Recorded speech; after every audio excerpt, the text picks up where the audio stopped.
ꯑꯩꯈꯣꯏꯒꯤ ꯆꯤꯐ ꯃꯤꯅꯤꯁꯇꯔꯅ ꯂꯧꯊꯣꯛꯏꯕ ꯄꯣꯠꯁꯤꯗ ꯅꯨꯃꯤꯠ 8ꯅꯤꯒꯤ ꯍꯥꯟꯅ ꯃꯇꯝ ꯑꯃ ꯂꯧꯈꯤꯕꯅꯤ ꯑꯍꯥꯟꯕꯗ ꯀꯣꯀꯣꯃꯤꯒꯤ 24 hours मागी हाना डिमांड अम लेरे डिमांड दुई मतुंगदा अखोइगी नुमित 8 मतमतंग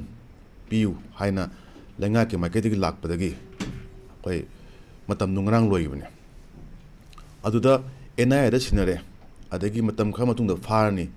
अदु जिरिबामदा मास कॉमिंग चथरकनी अतोप्पा मणिपुर की मफम सिंगदसु मास कॉमिंग चथरकनी हाइना हाइरिबा अदुगुम्बा वफम क्या मंगरांग चीफ मिनिस्टर थमग्रे अदुबु हुजिकी कोकोमीगी लेरिबा थौपुबसिंगसिना मीडिया दा हाइरेसि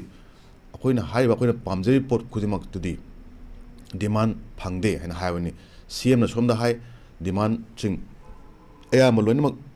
थमग्रे फंगरे अखोइ होनरे हाइना अदुगा सोमदना अमुक अखोइ पेंदे ना हाइ अदु तारगदी अखोइगी सिविल ऑर्गेनाइजेशन अमा ओइना लेतागदी मियामगी मिहुत ओइना लेबनी मखोइना खंगबा मखोइना उबा मखोइना हेना पांबा मियामगी इहुल हेना खंगबा अदुगुम्बा मतमदि ओइरेन खंजे मसिदि याम लुरिदि अखोइगी एनी ऑर्गेनाइजेशन कोकोमी खकी वासु नतेको एनी ऑर्गेनाइजेशन ना मियामगी पब्लिक की इहुल खंगदना थबक तोरप तारगदी अखोइगी मदु थोलकपा अखोइगी थोलकपा यावा यामना पामदब थोंगसिंग थोलकपसु याय हाइना हाइने अदुगा लेंगाकिदि अदुम खंबिरमनी मिराजदा नहान कुइ कुइदिङैदा एमएलए मंत्री क्यागी युमदा थोमनदुना मैहौ लांपोक थोक्तना अदगी थुगाय कोगाय तौदना इवन एमएलए बो फुबु यावरबने अद मणिपुरदा मसि यामना तांग थोकपा लेबाकसे याम तांग थोकपा अदुगुम्बा केनो मने हाइजब तारे मयामदि पीपल मयामना पब्लिक मयामना पेलक्तबदगी खोलाव लौरकपदगी अखोइगी तमथीरबा फिल्म नुपी अंगांग यावना हलकपा सिगी फिल्म से अखोइ खांग मंगमद्रे येम मंगमद्रे लेंगाक पाइब नखोइ केदौ लेरिगेना मखोइ युम चंग काने अटैक तौ हरबने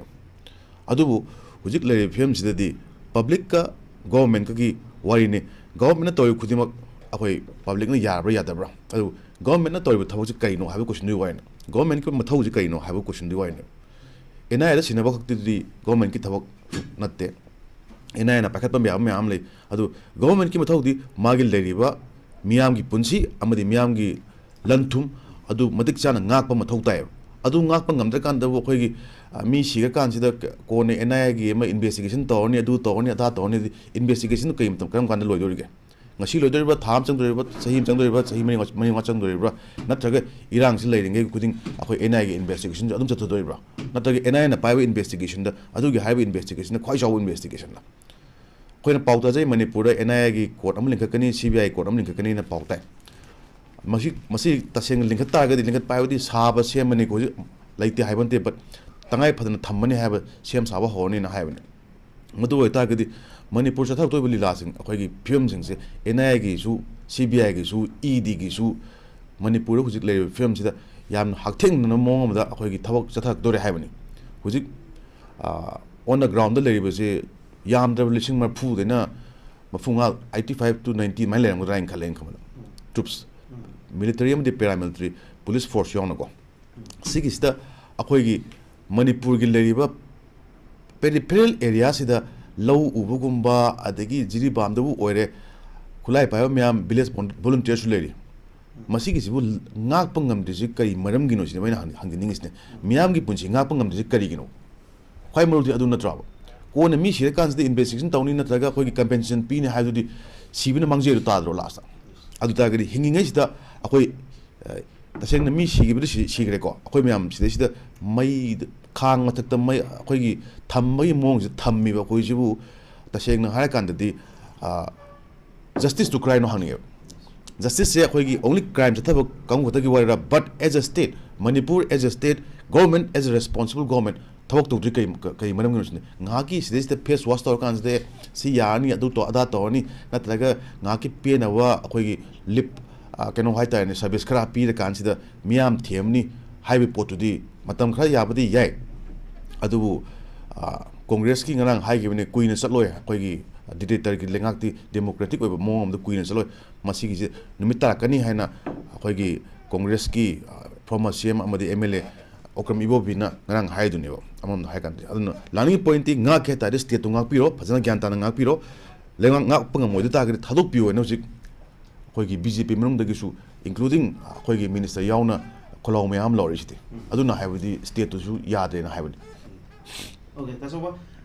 atopa wafum amana ekoi kokomi gi warep sini kokomi gi warep ta hojik central mat state election sin numne ni shutdown torgani haiba warep ama lakre adugo proxy war si loidur fa wa me cha india gi union home minister manipur da boycott tawre haiba wafam ni FDFC amadi ekoi gi lauthorpa sida mayamna yamna kanna ngaina bazi kokomi nga han matam khara ihose suspend tawre haiba si laaba matungda haiba tare even ekoi media gi mamang da yam chawna confrontation thokpa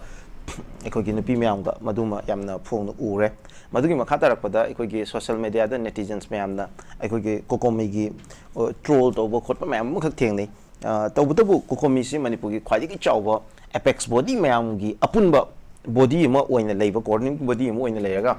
masida yaudaba top apex body myam ma su leidi adubu tawbutabu khwadi masing yamna mapangan kana lei haidana myam expect yam chawna tawba adum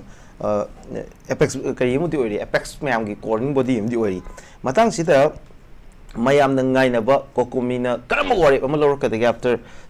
sigi suspension sigi matungda ai moin pi gi ultimatum sigi matungda karam wari ama lor ka de ha ba gi mayam na yam kana ngaina bani ado ngaina ba ga iroina na ha ba tare ngarang se haiba frep sing kokomina law thoraki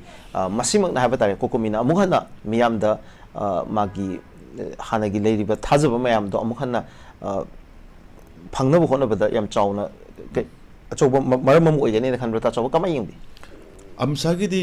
khoi gi ngasi khak ngarang khak boycott to boram ni ko gi kokomi na du manipur miam di amisa amadi BJP haidura natraga modi haidura masi boycott to di mede hona to boram ni khoi gi emotionally amadi mentally ko khoi miam na khanna kan di modi haiba adagi amit shah haiba amtang la amakan sida mai kan horing la kan numit tram ngani matung na la kani hairamba amit shah do lak ta badai de khoi di boycott to hogre ko komina ngang khak to bo morning sik to bo be khang de du akhoi gi wakhalon de di makhoi di boycott to gi kui re hai mai thamjage ko aduga akhoi gi litmus test ne manipur gi akhoi gi leibe civil organizations ki akhoi gi manipur leibak miam mai hora kan sida leiba miam hot sileba adugumba organization singsina miam na apa ma thabok to torka taragadi masisida matik saba resolution log tagadi matik saba khong changel ka tagadi masigi se yamna aru matam ne hai tagadi praman oina khogi khudam oina haijarabada kakching nam thawalom da moina no warep nagre khoi atopa achobulu amta yawjaro khoi tongan ba khogi decision lawjagani khogi leiba tongan ba keno semjare haina maikirom da miamna pelak tabdagi tongan ma mongom da moi khong changani luk time pana mai tawna yawrabani duga kuzik kokomisu yamna miyamgi hul khang thabok to phai hai ta di aspirations me ama moida cast away haibadi kokomina ta torakan smain to na to bo yaba khopa du da modu ada na kaina haibi diba social media the troll to report sings miyamgi pen da kholom lawai je kokomina su masi matang sta matik chawa thabak sing miyamgi hul khang thabok to ga ta ga di makhoi su miyam ge thajaba mang kani adudi thajaba mangi tagdi moi credibility tu leita tagdi makha tawe any thawak tor pakan se makhoi da kana na matem pangkani makhoi da kana support to kudi haibni and support phangda tagdi of course akhoi ju hoji haiba loop try pan gi mong du da na taga to pe individual loina pra khoi mera pai bi myam tongan tongan civil bodies tongan tongan sat sa tongan tongan amai changla ka tagdi akhoi gi changen doriba akhoi khongjang any khongjang miyam gi interest changen dor khongjang se tenjai do paloi haibi bofamne adu laktori budi madu pamba misu yawra haibi question du laktori ko akoi adugumba mahau lampok thokpa enaki oiba gyan men tandaba adu in a state of confusion haitare miyam se ko ngholagum thamba adum poto laktori ba haibi question amsu thame aduna ko komi gisu akoi gi yamna litmus test ni numit nini pi haibra akoi gi shutdown je sig shutdown ji matung da shutdown ni han to lere akoi gi curfew manung da shutdown ni law thoi je curfew ne ba han to ji miyam na khangdaro khangde do curfew manung dong shutdown law thok pone kari wahan dok ti lere ge di khangde do hoi government karmachari miyam lenga ki lere ba akoi gi employees miyam thaba kabir kanu adu tawnu haina government ki akoi machinery shutdown tawge habani shutdown je 48 hours tawbu kan je karam makhali objective phangdori ge habdu ju yengba tai karigumba numit nini si matung sida akoi aphaba natraga any tangible result hype tai ko ko mi gi phangata gadi on the third day hayeng hangsit masem se kai tawbu tai adu masi manipur miyamna yam kupna senara kan sida ngairi habisu akoi gi thaupu sing loop ki makok sing sinasu yamna mun khanda gadamni hai tagari once madu gi thajabadu hujik mayam khaga civil organization sing sida adu ada moy adu na haina ko mayam yori ko adu gi potu da akoi gi kaigumba soidana miyam gi thajabase mangi tardi amu hana hotpa yam wagani aduna leiriba organization sing sina leibak amadi public amadi leiriba moral interest akoi gi sagi ethics मधुगी फजना अखोई यावना थबक हांसु तोरंगने खले तौसु तोरकने खले मधुई मोंगदुदा चथाबियु public की वखलोन सिदा मसिदा ओना तेनाबदा चखिबा तागदी मधु थोलकपा अखोई repercussion हाइदोरा नत्रगा पामदौ थोदो हाइदोरा नत्रगा नुंगाइतबा हाइदोरा अदुदि public त लगे नहान यौने एमएलए की युमदा दम मयाम चंगने अटैक तोदिनि अन मधु पेनदौ खलावने गवर्नमेंट दि पेनरे हुजिक सिविल ऑर्गेनाइजेशन पेलक तागदी मधुगी पोतो यामना खतंग हयेंग तुंगदा फिर म ताक्तबसु याय हाइन माइ थमजगे ओके तचोबन थंबिरे वफम से आइना लाक्चनी बो वहंग अमना मणिपुर द मरुई बे इंस्टीट्यूशन म्याब अम डिलेजिटिमेट तोरकपा अदगी मखोइ से डिमोरलाइज तोरकपगी ममी याम चाउन ताय हबे तारे मणिपुर द पुलिस इंस्टीट्यूशन से हौकिबे इरांग जिगी मतुंग द हबे तारे यामना चाउन डिमोरलाइज तोरे अदुगा मयामना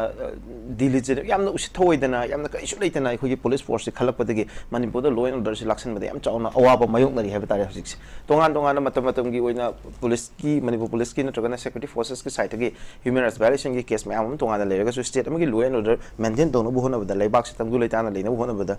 पुलिस फोर्स ना लौरिबा रोल दुदि मैम चाउना हंदकी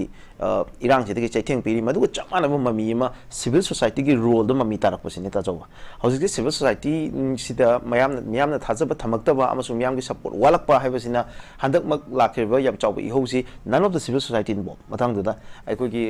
सिविल सोसाइटी अचौ अमत एपेक्स बॉडी मत इन्वॉल्व तोरकान हंदकी इरांग चाउरबा इरांग सि याव नते हाइबा तारे तोंगान मागी खोंजेंग लेबदुन तोंगान वफुम मोरगा अदुगा अदुक चाउबा एमएलए कुनमुकी युमदा अमांग अतांग थोनबा थोमजनगिबा गी अदुक चाउबा मूवमेंट अमसी अखोगी पब्लिक की साइड की थोलखरिबने अदुदा सिदा इन ताजावदा लाक्सनी वखमसिदी अपुनबा पब्लिक की वॉइस अमा याम फिल्टर तोरकान हाइतारे तोंगान बा यामना टॉक्सिक ओइबा अदगी देन विजन याउदबा फिरेप अमदि वारेप मैम अमदि युमफम ओइबा मूवमेंट अमा इमोशन द साकटबा मूवमेंट अमना अखोगी पंथुंग अमसो अखोगी एक्सप्रेशन दि प्रोपंग मोइदबदिना मणिपुर की ओइबा मणिपुर की फिरेप लेपकदबा मणिपुर की पीपल्स की इंटरेस्ट की युमफम ओइबा वाफम ददी सिविल सोसाइटी की रोल जी याम चाउना लेरि ताचौबा करिगुम्बा सिविल सोसाइटी की ब्रेकडाउन अमा मणिपुर द लाक्तारगदि इन द केस लुप ताराग निपान हाइजे यारिपोक यावरे क्वांगजिंग यावरे कक्चिंग यावरे थौबाल यावरे हाइदि माइगै अममने याम चाउबा वगबा याम अदुमा अचौ माइगै अमम पुंजला कांद मोइ लुप ट्राइम पाना मोइगी ओइबा वारेप अमा लाखरिनेबा in this scenario sida laktaragadi tachoba achoba haida tachoba nangsa enaki haidu mafam rang khangdaba public ki voice pachana assert toba ngamdaba phibam amada lakadra haiba ofam sini akoi civil society ki role manipur mang hiba matamda akoi da public te yam chawna amang mo oigadra haiba tachoba kari haibni aidi मियाम पुला कांदने अखोगी civil organisation ने थोलेजु मतन थोलप मक्तिनते Meena Sabne public न साबने इमाइबेल न साबने चलचेसिंग न साबने आई अखोगी मरुम पांगसिंग यामसिंग इनाउसिंग को लेरिबसिंग हल्लमनसिंग न public न Sabne civil organisation ने ngana na handa dum mathandai civil organization ne tholokpa leader maktinate miyamgi mute chilakan sida magi leriba magi honarakpa magi activism adu yeng kan sida moi miyam na public leaders ne haina recognize tawar ne but public leaders haije once aina haijening singa sai amhana miyam thajabadu mangi tagadi makoigi magun leroi moikhui maman leroi haibani adu khanga chapa mathau ta haibani but civil organization leigira manipur gi miyam di leini leigira leiroi haijne adune leitabang mana matang joi natro autagadi leigira leirora adugi wanate manipur gi miyam leri masjid mama lebak ningshiba adagi mama lebak ki damakta irebak ki damakta khunai gi damakta akogi yam chauna akogi thawai thayu miyam yorone sida khutta hujik akogi kulai paigira pairoira adum ai ꯂꯥꯟꯖꯪ ꯆꯪꯍꯟꯕ ꯃꯤꯌꯥꯝꯒꯤ ꯃꯇꯦꯡ ꯇꯧꯕꯤꯕ ꯑꯗꯨꯒ ꯂꯥꯟ ꯊꯦꯡꯅꯕ ꯍꯥꯏꯁꯤꯗ ꯈꯨꯠꯂꯥꯏ ꯈꯛ ꯄꯥꯏꯔꯒꯁꯨ ꯋꯥ ꯅꯠꯇꯦꯀꯣ ꯂꯥꯡꯒꯣꯜ ꯄꯥꯏꯔꯤꯕ ꯅꯨꯄꯥꯗꯨꯁꯨ ꯃꯥꯁꯨ ꯂꯩꯕꯥꯛ ꯅꯨꯡꯁꯤꯔꯝꯃꯣꯏꯗ꯭ꯔꯣ ꯑꯗꯒꯤ ꯃꯥꯏꯁꯨ ꯀꯟꯇ꯭ꯔꯤꯕ꯭ꯌꯨꯁꯟ ꯂꯩꯔꯤꯅꯤ ꯂꯧ ꯈꯥꯎꯔꯤꯕ ꯅꯨꯄꯥ ꯂꯧ ꯊꯥꯎꯔꯤꯕ ꯂꯧꯃꯤꯗꯨꯅ ꯆꯦꯡ ꯊꯥꯗ ꯇꯥꯔꯒꯗꯤ ꯐꯧ ꯊꯥꯗ ꯇꯥꯔꯒꯗꯤ ꯐꯧ ꯈꯥꯎꯗ ꯇꯥꯔꯒꯗꯤ ꯈꯨꯠꯂꯥꯏ ꯄꯥꯏꯔꯤꯕ ꯃꯤꯗꯨ ꯀꯩ ꯆꯥꯗꯣꯏꯅꯣ ꯑꯗꯨꯅ ꯃꯗꯨꯒꯤ ꯄꯣꯠꯇꯨ ꯂꯩꯕꯅꯤꯅ ꯈꯨꯠꯂꯥꯏ ꯄꯥꯏꯕ ꯈꯛꯇꯪꯅ ꯃꯔꯩꯕꯥꯛ ꯅꯨꯡꯁꯤ ꯁꯤꯚꯤꯜ ꯑꯣꯔꯒꯅꯥꯏꯖꯦꯁꯟ ꯈꯛꯇꯅ ꯃꯅꯤꯄꯨꯔꯒꯤ ꯃꯥꯏꯊꯣꯡꯅꯤ ꯍꯥꯏꯕꯗꯨꯗꯤ ꯃꯇꯝ ꯈꯔꯗ ꯍꯣꯏ ꯇꯥꯟꯖꯥ ꯈꯔꯗ ꯈꯦꯠꯅꯕ ꯃꯌꯥꯝ ꯑꯃ ꯂꯩꯔꯝꯕ ꯌꯥꯏ ꯑꯗꯨꯕꯨ ꯃꯅꯤꯄꯨꯔꯒꯤ ꯃꯤꯌꯥꯝ ꯂꯩꯕꯅꯤꯅ ꯃꯤꯌꯥꯝꯒꯤ ꯈꯣꯜꯂꯥꯎ ꯍꯥꯏꯁꯤꯗꯤ ꯅꯝꯊꯕꯗꯤ ꯉꯝꯃꯣꯏ ꯍꯧꯖꯤꯛ ꯂꯥꯎꯕ ꯍꯥꯟꯅ ꯅꯝꯊꯕ ꯉꯝꯃꯤꯁꯦ ꯃꯁꯤꯗ ꯋꯥꯐꯝꯗꯤ ꯊꯝꯖꯒꯦ ꯃꯦꯗꯤꯌꯥꯗ ꯑꯩꯈꯣꯏꯅ ꯑꯩꯒꯤ ꯃꯔꯣꯟ ꯊꯣꯛꯄ ꯉꯝꯗꯕ ꯀꯣ ꯑꯗꯨꯅ ꯂꯩꯉꯥꯛ ꯅꯠꯇ꯭ꯔꯒ ꯑꯇꯣꯞꯄ ꯑꯦꯅꯤ ꯑꯣꯔꯒꯅꯥꯏꯖꯦꯁꯟ ꯑꯃꯅ ꯄꯨꯅꯤꯡꯕ ꯃꯑꯣꯡꯗ ꯄꯨꯕ ꯉꯝꯕ ꯐꯤꯕꯝꯗꯤ ꯂꯩꯕ ꯌꯥꯏ ꯃꯁꯤꯁꯦ ꯃꯅꯤꯄꯨꯔ ꯈꯛꯀꯤ ꯋꯥ ꯅꯠꯇꯦ ꯑꯩꯈꯣꯏꯒꯤ ꯃꯦꯗꯤꯌꯥꯒꯤ ꯂꯩꯔꯤꯕ ꯁꯞꯄ꯭ꯔꯦꯁꯤꯡ ꯄꯋꯥꯔ ꯍꯥꯏꯖꯕ ꯇꯥꯔꯦꯀꯣ ꯕ꯭ꯂꯦꯡꯀꯦꯇꯤꯡ ꯄꯋꯥꯔ ꯍꯧꯖꯤꯛ ꯃꯣꯗꯤꯒꯤ ꯇꯧꯔꯤꯕ ꯔꯤꯄꯕ꯭ꯂꯤꯛ ꯇꯤꯚꯤ ꯀꯥꯏꯅ ꯇꯧꯔꯤꯕ ꯑꯔꯅꯣꯞ ꯀꯥꯏꯅ ꯇꯧꯔꯤꯕ ꯀꯥꯡꯕꯨꯁꯤꯡꯁꯤ ꯎꯔꯦꯅ ꯅꯠꯇ꯭ꯔꯣ ꯑꯗꯨꯅ ꯃꯣꯏꯅ ꯁꯣꯝꯗ ꯕꯤ.ꯖꯦ.ꯄꯤ ꯑꯗꯨ ꯕꯤ.ꯖꯦ.ꯄꯤ ꯑꯗꯥ ꯕꯤ.ꯖꯦ.ꯄꯤꯅ ꯈ꯭ꯋꯥꯏ ꯕꯦꯁ ꯇꯥꯔꯦꯅ ꯂꯩꯕ ꯀꯥꯡꯕꯨꯅꯦꯕ ꯃꯁꯤꯁꯦ ꯃꯤꯌꯥꯝꯗ ꯃꯤꯠ ꯊꯍꯜꯂꯤ ꯅꯠꯇ꯭ꯔꯣ ꯑꯗꯨꯅ ꯃꯦꯗꯤꯌꯥ ꯍꯥꯏꯁꯤꯗꯁꯨ ꯒꯣꯗꯤ ꯃꯦꯗꯤꯌꯥ ꯍꯥꯏꯅ ꯂꯩ ꯅꯠꯇ꯭ꯔꯣ ꯑꯗꯨꯅ ꯃꯗꯨꯒꯤ ꯄꯣꯠꯇꯨ ꯅꯠꯇꯕꯤꯗ ꯑꯩꯈꯣꯏ ꯍꯧꯖꯤꯛꯇꯤ ꯁꯣꯁꯤꯌꯦꯜ ꯃꯦꯗꯤꯌꯥ ꯍꯥꯏꯅ ꯂꯩꯀꯥꯟꯁꯤꯗ ꯃꯤ ꯈꯨꯗꯤꯡꯃꯛꯀꯤ ꯏꯟꯗꯤꯕꯤꯖꯨꯋꯦꯜ ꯑꯃꯒꯤ ꯃꯥꯒꯤ ꯑꯄꯥꯝꯕ ꯌꯦꯡꯖꯕ ꯃꯥꯒꯤ ꯑꯄꯥꯝꯕ ꯐꯣꯡꯗꯣꯛꯆꯕꯁꯤꯡꯗꯨ ꯍꯧꯖꯤꯛꯇꯤ ꯐꯪꯉꯦꯕ ꯑꯃꯔꯣꯝꯗ ꯑꯗꯨꯕꯨ ꯑꯦꯗꯚꯦꯟꯠ ꯑꯣꯐ ꯃꯦꯗꯤꯌꯥ ꯍꯧꯖꯤꯛꯀꯤ ꯂꯩꯔꯤꯕ ꯗꯤꯖꯤꯇꯦꯜ ꯃꯦꯗꯤꯌꯥꯁꯤ ꯌꯥꯝꯅ ꯑꯄꯤꯛꯄ ꯑꯉꯥꯡ ꯑꯣꯏꯔꯤꯕ ꯁ꯭ꯇꯦꯖ ꯑꯃꯗ ꯂꯩꯕꯅꯤꯅ ꯃꯤꯌꯥꯝꯁꯨ ꯁꯤꯖꯤꯟꯅꯕ ꯍꯩꯕ ꯍꯩꯇꯕ ꯃꯌꯥꯝ ꯌꯥꯎꯏ ꯇꯧꯕ ꯌꯥꯕ ꯇꯧꯕ ꯌꯥꯔꯣꯏꯗꯕ ꯊꯥꯒꯠꯄ ꯌꯥꯕ ꯊꯥꯒꯠꯄ ꯌꯥꯔꯣꯏꯗꯕ ꯅꯠꯇ꯭ꯔꯒ ꯃꯁꯤꯁꯦ ꯃꯤꯌꯥꯝꯅ ꯎꯕꯗ ꯅꯨꯡꯉꯥꯏꯒꯗ꯭ꯔꯥ ꯅꯠꯇ꯭ꯔꯒ ꯅꯨꯡꯉꯥꯏꯔꯣꯏꯗ꯭ꯔꯥ ꯍꯥꯏꯕꯁꯤꯡꯁꯦ ꯃꯁꯤ ꯈꯪꯗꯕ ꯃꯌꯥꯝ ꯑꯃ ꯌꯥꯎꯔꯤ ꯃꯁꯤ ꯏꯟꯐꯦꯟꯇꯥꯏꯜ ꯁ꯭ꯇꯦꯖ ꯍꯥꯏꯖꯕ ꯇꯥꯔꯦꯀꯣ ꯗꯤꯖꯤꯇꯦꯜ ꯃꯦꯗꯤꯌꯥ ꯅꯧꯅ ꯍꯧꯔꯛꯄꯒꯤ ꯏꯟꯗꯤꯌꯥꯗ ꯑꯃꯗꯤ ꯃꯅꯤꯄꯨꯔꯗ ꯂꯥꯛꯄꯒꯤ ꯃꯗꯨ ꯈꯣꯡꯊꯥꯡꯅꯦ ꯍꯥꯏꯅ ꯑꯩꯈꯣꯏ ꯖꯔꯅꯦꯂꯤꯁ ꯈꯔꯅ ꯎꯖꯩ ꯍꯥꯏꯇꯥꯔꯦ ꯃꯥꯁ ꯀꯝꯃꯨꯅꯤꯀꯦꯁꯟꯗ ꯑꯩꯈꯣꯏꯅ ꯁ꯭ꯇꯗꯤ ꯇꯧꯖꯕ ꯀꯥꯟꯗ ꯑꯗꯨꯕꯨ ꯂꯥꯛꯅꯤꯡꯉꯤꯕ ꯋꯥꯐꯝꯗꯤ ꯍꯧꯖꯤꯛꯇꯤ ꯃꯤ ꯈꯨꯗꯤꯡꯃꯛꯀꯤ ꯃꯥꯒꯤ ꯃꯔꯣꯟ ꯃꯥꯒꯤ ꯑꯣꯄꯤꯅꯤꯌꯟ ꯑꯃ ꯐꯣꯡꯗꯣꯛꯄ ꯌꯥꯕꯒꯤ ꯃꯐꯝ ꯑꯃ ꯐꯪꯕꯅꯤꯅ ꯏꯟꯁꯇꯥꯗ ꯑꯣꯏꯒꯦꯔꯥ ꯇ꯭ꯋꯤꯇꯔꯗ ꯑꯣꯏꯒꯦꯔꯥ ꯑꯦꯛꯁꯇ ꯑꯣꯏꯒꯦꯔꯥ ꯅꯠꯇ꯭ꯔꯒ ꯐꯦꯁꯕꯨꯛꯇ ꯑꯣꯏꯒꯦꯔꯥ ꯑꯗꯨ ꯑꯣꯏꯕꯅꯤꯅ ꯍꯧꯖꯤꯛꯁꯦ ꯃꯤꯌꯥꯝꯒꯤ ꯈꯣꯜꯂꯥꯎꯁꯦ ꯌꯥꯝꯅ ꯆꯥꯎꯅ ꯂꯧꯔꯛꯄꯁꯦ ꯂꯩꯉꯥꯛꯁꯤꯅ ꯇꯥꯕ ꯉꯝꯗ꯭ꯔꯀꯥꯟꯗ ꯑꯃꯨꯛ ꯍꯧꯖꯤꯛ ꯏꯟꯇꯔꯅꯦꯠ ꯊꯤꯡꯉꯤꯁꯦ ꯑꯗꯨꯒꯤ ꯅꯠꯇ꯭ꯔꯣ ꯏꯟꯇꯔꯅꯦꯠ ꯊꯤꯡꯉꯤ ꯃꯔꯝꯁꯦ ꯃꯤꯌꯥꯝꯒꯤ ꯃꯔꯣꯟꯗꯣ ꯑꯩꯈꯣꯏ ꯇꯥꯖꯅꯤꯡꯗ꯭ꯔꯦ ꯑꯩꯈꯣꯏ ꯁꯨꯃꯥꯏꯅ ꯇꯧꯅ ꯀꯩꯅꯣ ꯇꯧꯔꯦ ꯍꯥꯏꯕ ꯐꯤꯕꯝꯁꯨ ꯌꯥꯎꯔꯤꯕ ꯁꯤꯗꯩꯁꯤꯗ ꯅꯠꯇꯥꯔꯒꯗꯤ ꯕ꯭ꯔꯣꯗꯕꯦꯟ ꯊꯥꯗꯣꯛꯑꯀꯥꯟꯁꯤꯗꯕꯨ ꯕ꯭ꯔꯣꯗꯕꯦꯟ ꯂꯩꯕ ꯀꯥꯡꯕꯨꯁꯤꯡꯁꯤꯅ ꯏꯔꯥꯡ ꯍꯧꯔꯣꯏ ꯑꯗꯨꯒ ꯃꯣꯕꯥꯏꯜ ꯄꯥꯏꯕ ꯈꯛꯇꯅ ꯏꯔꯥꯡ ꯍꯧꯅꯤ ꯍꯥꯏꯕꯨ ꯀꯔꯝꯕ ꯑꯥꯏꯟ ꯂꯩꯒꯦꯕ ꯀꯔꯝꯕ ꯂꯩꯉꯥꯛꯂꯣꯟ ꯂꯩꯒꯦꯕ ꯁꯤꯗꯩꯁꯤꯗ ꯑꯗꯨꯅ ꯑꯩꯅ ꯂꯥꯛꯆꯅꯤꯡꯉꯤꯕ ꯄꯣꯏꯟꯇꯤ ꯁꯤꯚꯤꯜ ꯑꯣꯔꯒꯅꯥꯏꯖꯦꯁꯟꯒꯤ ꯑꯦꯀꯥꯎꯟꯇꯦꯕꯤꯂꯤꯇꯤ ꯒꯣꯔꯃꯦꯟꯠꯀꯤꯗꯤ ꯈꯪꯖꯔꯦ ꯒꯣꯔꯃꯦꯟꯠꯀꯤꯗꯤ ꯑꯩꯈꯣꯏ ꯌꯥꯖꯔꯦ ꯀꯩꯅꯣ ꯈꯪꯕꯅꯤꯅ ꯑꯩꯈꯣꯏꯒꯤ ꯀꯔꯤ ꯅꯨꯄꯥ ꯑꯃ ꯑꯩꯈꯣꯏꯒꯤ ꯐꯥꯒꯤ ꯇꯧꯕ ꯁ꯭ꯇꯦꯟ ꯑꯞ ꯀꯃꯦꯗꯤꯌꯟꯅ ꯍꯥꯏꯔꯤꯗꯨꯗꯤ ꯑꯩꯈꯣꯏꯒꯤ ꯑꯩꯅ ꯈꯪꯅꯖꯕ ꯅꯨꯄꯤꯗꯨꯅ ꯑꯩꯅ ꯅꯨꯡꯁꯤꯖꯕ ꯅꯨꯄꯤꯗꯨꯅ ꯑꯩꯉꯣꯟꯗ ꯀꯔꯤꯝꯐꯥꯎ ꯊꯧꯁꯥꯕꯤꯔꯛꯇ꯭ꯔꯦ ꯑꯗꯨꯅ ꯑꯩꯁꯤꯅ ꯃꯅꯤꯄꯨꯔꯅꯤ ꯃꯥꯅ ꯅꯔꯦꯟꯗ꯭ꯔ ꯃꯣꯗꯤ ꯇꯥꯏꯞ ꯇꯧꯈꯠꯂꯛꯑꯦꯅ ꯐꯥꯒꯤ ꯇꯧꯕ ꯍꯧꯔꯕꯅꯤ ꯁꯤ ꯊ꯭ꯔꯨ ꯑꯥꯎꯠ ꯏꯟꯗꯤꯌꯥ ꯃꯅꯤꯄꯨꯔꯁꯦ ꯑꯦꯛꯖꯥꯝꯄꯜ ꯑꯣꯏꯅ ꯁꯤꯖꯤꯟꯅꯀꯥꯟꯗ ꯍꯧꯖꯤꯛ ꯃꯅꯤꯄꯨꯔꯁꯦ ꯑꯩꯈꯣꯏꯒꯤ ꯐꯝꯃꯤꯕ ꯑꯩꯈꯣꯏꯒꯤ ꯄꯥꯔꯂꯤꯌꯥꯃꯦꯟꯠ ꯁꯤꯇꯤꯡꯁꯤꯗꯀꯣ ꯃꯁꯤꯁꯦ ꯂꯥꯎꯅꯕ ꯍꯧꯔꯛꯑꯕꯅꯤ ꯑꯗꯨꯐꯥꯎ ꯁꯤꯗꯩꯁꯤꯗ ꯑꯩꯈꯣꯏ ꯃꯌꯥꯝꯅ ꯒꯣꯔꯃꯦꯟꯠ ꯂꯩꯔꯤꯕ꯭ꯔꯥ ꯒꯣꯔꯃꯦꯟꯠ ꯀꯩ ꯊꯕꯛ ꯇꯧꯔꯤꯒꯦ ꯂꯩꯉꯥꯛ ꯀꯩ ꯇꯧꯔꯤꯒꯦ ꯍꯥꯏꯁꯤꯗꯤ ꯇꯁꯦꯡꯅ ꯍꯥꯏꯀꯥꯟꯗ ꯑꯩꯗꯤ ꯍꯥꯏꯖꯅꯤꯡꯗ꯭ꯔꯦ ꯍꯥꯏꯇꯥꯔꯦ ꯑꯩꯈꯣꯏ ꯃꯤꯌꯥꯝꯅ ꯏꯈꯪ ꯈꯪꯅꯔꯕ ꯉꯥꯛꯇꯅꯤ ꯍꯣꯇꯦꯜꯗ ꯋꯥꯔꯤ ꯁꯥꯟꯅꯕ ꯉꯥꯛꯇꯅꯤ ꯂꯩꯀꯥꯏꯗ ꯀꯩꯔꯣꯜ ꯂꯩꯀꯥꯏꯗ ꯌꯨꯝꯊꯣꯡ ꯈꯨꯗꯤꯡꯃꯛꯇ ꯏꯁꯇꯥꯕ꯭ꯂꯤꯁꯃꯦꯟ ꯈꯨꯗꯤꯡꯃꯛꯇ ꯂꯣꯏꯅꯃꯛ ꯍꯥꯏꯅꯔꯕ ꯉꯥꯛꯇꯅꯦꯕ ꯂꯩꯉꯥꯛ ꯀꯩꯗꯧꯔꯦ ꯂꯩꯔꯤꯕ꯭ꯔꯥ ꯂꯩꯇ꯭ꯔꯕ꯭ꯔꯥ ꯍꯥꯏꯅꯀꯣ ꯑꯗꯨꯕꯨ ꯂꯩꯉꯥꯛ ꯂꯩꯕ ꯂꯩꯇꯕꯁꯤ ꯈꯪꯗ꯭ꯔꯦ ꯁꯤꯚꯤꯜ ꯑꯣꯔꯒꯅꯥꯏꯖꯦꯁꯟ ꯑꯃꯗꯤ ꯂꯩ ꯉꯁꯥꯏ ꯃꯤꯔꯥꯖꯅ ꯍꯥꯏꯔꯤꯕ ꯄꯣꯠꯇꯨꯗ ꯁꯤꯚꯤꯜ ꯑꯣꯔꯒꯅꯥꯏꯖꯦꯁꯟꯒꯤ ꯍꯧꯖꯤꯛꯅ ꯂꯤꯠꯃꯁ ꯇꯦꯁꯅꯦ ꯀꯣꯀꯣꯃꯤꯒꯤ ꯂꯤꯠꯃꯁ ꯇꯦꯁꯅꯦ ꯍꯧꯖꯤꯛ ꯇꯧꯔꯤꯁꯦ